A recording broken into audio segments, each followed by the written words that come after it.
E todas as vezes que saí candidato aqui em São Paulo, você sabe, desde 84, primeira vez, e mais tarde, a partir de 94, como candidato a presidente da República, depois a prefeito, governador, e eu sempre imaginei o seguinte: o que falar para a sociedade se eu não buscar nela ser intérprete dela própria? Quando vim para cá, oriundo do Rio de Janeiro, cheguei a São Paulo e tive um impacto muito grande ao chegar até de ônibus do Comentão. Cheguei, vi de cara o Tietê, já cheio de carros, né? Aquele engarrafamento de carinha, 7 horas da manhã. Isso sempre foi, né? Época chuvosa, o rio cheio, e aquilo me marcou muito profundamente, porque quem vinha numa cidade como o Rio de Janeiro, linda, bonita, onde eu morava em Botafogo, com um pão de açúcar à frente e o Corcovado atrás, imagina o impacto que ele veio. Mas eu vinha com a firme determinação de ir para cá, seguir uma carreira profissional. E aqui eu sabia que teria futuro, sabedor que o paulistano sou de trabalhar, e eu sou de trabalhar e gosto. E aqui então, só para vocês terem ideia, quando eu vim aqui com a minha revista Interface, revista de informática, eu em 6 meses apenas, eu vendi em São Paulo, com muita determinação, com trabalho, uma edição inteira, muito trabalho. Ousei então depois fazer um programa de televisão, o TV Informática, porque achei que a informática, em sendo muito dinâmica, ela é expressa em revista, quer dizer, algo de Gutenberg, muito estático, não tinha muito futuro. Então fiz um programa de televisão, TV Informática, daí que estava exatamente dizendo que eu sempre ousei, e com esta atividade eu cheguei então a entrar no mundo político. E como foi que eu entrei no mundo político? Estou até fazendo essas breves palavras para adentrar depois dos projetos. Entrei no mundo político porque estava me entrevistando, naquele tempo, 84, 85, Tancredo Neves, Ulisses, né? Ainda existia, estava vivo Covas, estava entrevistando no AMB, o Tancredo Neves em visita a São Paulo, na Feira de Informática, e depois fomos conversar com o Álvaro Vale, no estande que eu estava, de computadores 600 da Prológica. E o Álvaro gostou, falou: jornalista, você não enfia a faca para sair sempre, você pergunta suave, macio. E é interessante, vamos fazer um partido, nós estamos fazendo o PL, Partido Liberal. Vem conosco. Falei: rapaz, eu já ajudei, colaborei com muitas campanhas políticas e eu acho que não é o momento. Falei: não, é o momento. É o momento, Partido Liberal, o momento do Brasil está. Ok. Não deixei de falar muito não, porque não sou de postergar as minhas atitudes e assim fiz. Fundamos o PL, Partido Liberal, ajudamos a eleger o Afif Domingos, né? Uma alta votação espetacular, 500 e tantos mil votos. Fiquei em terceiro ou quarto colocado, com 17 mil votos, foi a minha primeira experiência. Mais tarde colaboramos, contribuímos com outras eleições. Em 92 fundamos o PRTB, que estava por se fazer uma fusão de partidos, e eu não achei que aquilo era correto, era algo fisiológico. Meu coração estava focado em entregar às pessoas o meu destino. Eu achei que poderia muito bem prosseguir os ideais do Fernando Ferrari, o homem das mãos limpas, o deputado federal gaúcho, de 54, que ousou então a divergir de Getúlio Vargas, fundou a MTR, o Movimento Trabalhista Renovador, e o Fernando Ferrari andou o Brasil afora, levando a ideologia do trabalhismo participativo. O Fernando Ferrari usou em contestar Getúlio Vargas e passou a história porque dizia: tem as mãos limpas, Getúlio, não sujas como você.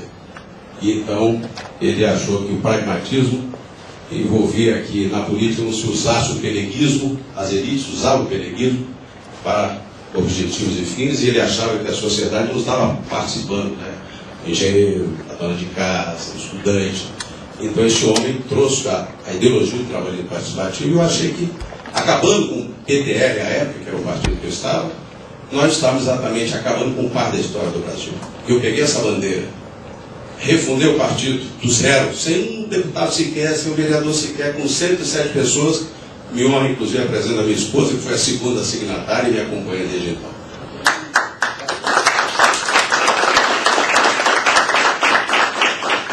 Surgiu aí o nosso partido PRTB. Então agora podemos adentrar as nossas falas, o que interessa de hoje, mas era muito importante esse preâmbulo, porque nós não surgimos de uma hora para outra. Não somos uma sigla simplesmente. PRTB, o que é PRTB? É importante nós termos um passado. Este passado é calcado em 50 e tantos anos de história, que antes de mim foi o Fernando Ferrari, depois o Levi Fidelis, assim vai. Espero que também tenhamos futuro com outras pessoas que possam vir adentrar no nosso partido. Mas, senhores, essa campanha é uma campanha que eu já imaginava muito difícil, como as demais, mas com uma peculiaridade. Já de plano, já imaginava que o poder constituído muito forte, popular, teria um candidato muito forte, e os que viriam postular, não havia espaço para que outros tivessem na mídia possibilidades que não fossem as que vocês estão vendo, muito exíguos. Então estamos com a bipolarização. Poucas vezes na história do Brasil recente nós temos algo desse sentido. No meu modesto entendimento, isso é péssimo, isso é ruim, porque evitam-se os debates. Nós não temos pessoas discutindo ideias e conceitos, mas temos disputa por poder, simplesmente disputa por poder. É oposição, né, ou situação. E, na minha modesta posição, o que eu tinha que fazer? Primeiro, como sempre fiz, elaborar um programa para que a sociedade, em conhecendo, e aí que está o grande desafio, pudesse avaliar que essas ideias e conceitos de um homem sério que vem há anos tentando e testando-se, pudessem essas ideias e conceitos, mesmo que eu não venha vencer, serem possivelmente aproveitadas por alguém que venha ganhar. Aliás, com devida modéstia, isso vem acontecendo ao longo dos anos. E eu me sinto, com devido respeito também, um vencedor em vendo que ideias e conceitos que nós sempre divulgamos em projetos, de uma forma ou de outra, com outros nomes ou não, estão sendo implementados. Isso é muito bom. E também sempre imaginei, um certo dia, a um determinado ponto da minha vida, a sociedade vai também compreender essa utilidade dos homens, que muitas vezes não ganham lá no campo, mas estão nos bastidores, e às vezes as suas ideias sendo aproveitadas são vencedoras. Imagine só, senhores. Primeiro ponto, por favor. Primeira coisa que eu imaginei nessa campanha é a questão do bolso, que é a primeira coisa da nossa vida. Então, se não tivéssemos como discutir primeiro a questão econômica, não adianta vir os demais candidatos, como os grandes candidatos, ditos dos grandes partidos, ficar discutindo o Bolsa da Família, sei lá o quê, um chamou de peru, não sei o quê.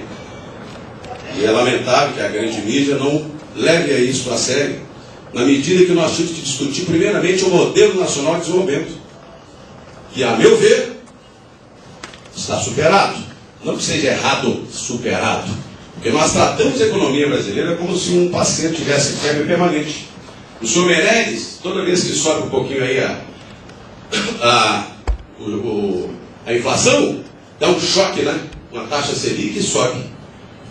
A taxa Selic, e vemos então que ele trata a economia brasileira como se ela fosse como um todo, não é? Um problema só. Ora, se temos problemas na agricultura, às vezes, com excedentes exportativos, isso pode não ocorrer com cimento, né? Pode não ocorrer com aço ou vice-versa. Ora, então como é que se faz o quê? Aplica-se uma teoria monetarista keynesiana no momento desse e de maneira permanente. E às vezes extemporânea. Porque quando ele começou a subir a taxa Selic neste princípio de ano, não precisava, porque a economia estava se aquecendo, mas ele não precisava imediatamente aplicar a taxa de juros, porque dessa forma você está indo no contrassenso, o país precisando crescer, e ele vem, não, refreia, não pode crescer. Por quê?